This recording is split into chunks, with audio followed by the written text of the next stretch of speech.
వర్గం ఉంటుంది, పాడి కౌశిక్ రెడ్డి సంబంధించినటువంటి వర్గం ఉంటుంది. బట్ అనూహ్యంగా హుజరాబాద్లో కాంగ్రెస్ పార్టీ మున్సిపాలిటీని కైవసం చేసుకుంది. సో కరీంనగర్లో రైట్. డిబేట్లోకి వెళ్దాం. మధు శ్రీనివాస్ రెడ్డి గారు కాంగ్రెస్ పార్టీ నుంచి మనతో పాటు జాయిన్ అవుతున్నారు. సతీష్ గారు బీఆర్ఎస్ పార్టీ నాయకులు కూడా మనతో పాటు జాయిన్ అవుతున్నారు. శ్రీనివాస్ రెడ్డి గారు నమస్తే. నమస్తే అండి. సో ఎట్లా చూస్తున్నారు? కొంత ఉత్సాహం రెట్టింపు అయినట్టు కనిపిస్తోంది. విచిత్రం ఏంటంటే పార్టీ మారిన ఎమ్మెల్యేల స్థానంలో కూడా కాంగ్రెస్ పార్టీ అనూహ్యంగా విజయాలు సాధిస్తోంది, పీఠాలు గెలుచుకుంటుంది. ఎట్లా చూస్తున్నారు శ్రీనివాస్ రెడ్డి గారు? గుడ్ ఆఫ్టర్నూన్ అండి.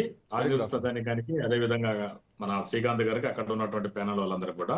శ్రీకాంత్ గారు మొన్న మనం 7 to 8 లో మాట్లాడినప్పుడు కూడా ఎన్నిక ఏదైనా గెలుపు కాంగ్రెస్ అని చాలా స్పష్టంగా చెప్పాను. ఎక్కడ కూడా గెలుపు వన్ సైడ్ అని కూడా చాలా స్పష్టంగా చెప్పడం జరిగింది. ఇది మనం చాలా స్పష్టంగా ఇప్పుడు గమనిస్తున్నాం.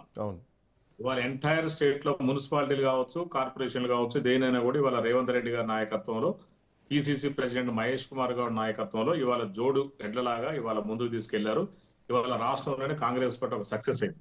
వాళ్ళు చాలా మందికి కూడా రేవంత్ రెడ్డి గారు అంటే ఏందో ఇవాళ మళ్ళీ ఒక్కసారి అర్థమవుతుందని నేను అనుకుంటున్నాను. ఎందుకంటే ఇవాళ మనం కేటీఆర్ గానీ, హరీష్ రావు గానీ ప్రతి చోట విమర్శించడం, కిషన్ రెడ్డి గారు, బండి సంజయ్ గారు విమర్శించడం చూసాం. మేము గెలుస్తాం, ఇక మేము ప్రత్యామ్నాయం అని చెప్పేసి బీజేపీ వాళ్ళు చెప్పుకున్నారు. ఇవాళ ఉత్తర తెలంగాణలో ఏమైందో కూడా సంఖ్యలు పడిపోయింది బీజేపీ. ఇలా కారు బేజారు అయిపోయింది, కమలం వాడిపోయింది. వాళ్ళు చాలా స్పష్టంగా మనం గమనిస్తున్నాం. ఇవాళ మెజారిటీ, నేను నాగార్జున సాగర్ అంటే నందికొండ మున్సిపాలిటీ ఇన్ఛార్జి అండి. సో మాకున్నటువంటి 12 డివిజన్లో 11 డివిజన్లు మేము కాంగ్రెస్ పార్టీ కైవసం చేసుకుంది. అంటే ఎంత మెజారిటీ పర్సెంటేజ్ కైవసం చేసుకున్నాము. ఇవాళ అదే విధంగా ఉమ్మడి నల్గొండ జిల్లా కావచ్చు, మా ఉమ్మడి ఖమ్మం జిల్లా కావచ్చు కూడా కాంగ్రెస్ పార్టీ అత్యధిక వార్డులు కానీ, అత్యధిక మున్సిపాలిటీలు, కార్పొరేషన్లు కూడా కైవసం చేసుకోవడం చాలా స్పష్టంగా చూస్తున్నాం. ఇవాళ ఎక్కడ కూడా ప్రజలు ఎట్లా తీర్పు ఇచ్చారంటే 1 way లో తీర్పు ఇచ్చారు. ఇవాళ చాలా స్పష్టమైన తీర్పు ఉందని కూడా అనుకోవచ్చు. ఇంకొకటి దీంట్లో ఎట్లా ఉంటుందంటే శ్రీకాంత్ గారు, రేపు ఈ నెల 16వ తారీఖు నాడు మేయర్లు, deputy mayor, chairman, deputy chairman ఎన్నికలు ఉంటాయి. దాంట్లో కూడా ఎక్స్ అఫీషియో సభ్యులకు ఓటు ఉంటుంది. అది ఎన్నుకునేటప్పుడు ఎక్స్ అఫీషియో సభ్యులు అంటే స్థానికంగా ఉన్నటువంటి ఎమ్మెల్యేలు, ఎమ్మెల్సీలు, ఎంపీలు, ఎంపీ రాజ్యసభ సభ్యులకు కూడా వీళ్ళ ఓటింగ్ పవర్ ఉంటుంది ఆ ఎన్నికప్పుడు. సో అది మేము రాష్ట్రంలో మేము ఎక్కున్నాం కాబట్టి అట్లా కూడా మాకే బెనిఫిట్ ఉంటుంది. చాలా స్పష్టంగా రాజన్యూస్ ప్రజానికం కూడా గమనించాలి.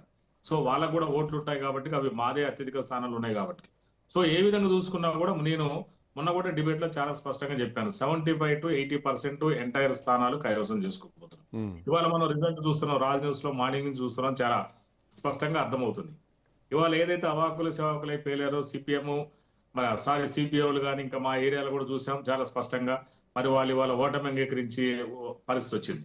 ఇక బీజేపీ, బీఆర్ఎస్ అయితే రాష్ట్ర స్థాయిలో వాళ్ళు ఇద్దరు ఒకటైపోయి కొన్ని ఏరియాలు చూసాం మనం. ఇప్పుడు ఫర్ ఎగ్జాంపుల్ కొత్తగూడెం కానీ, ఎదులపురంలో చూసుకుంటే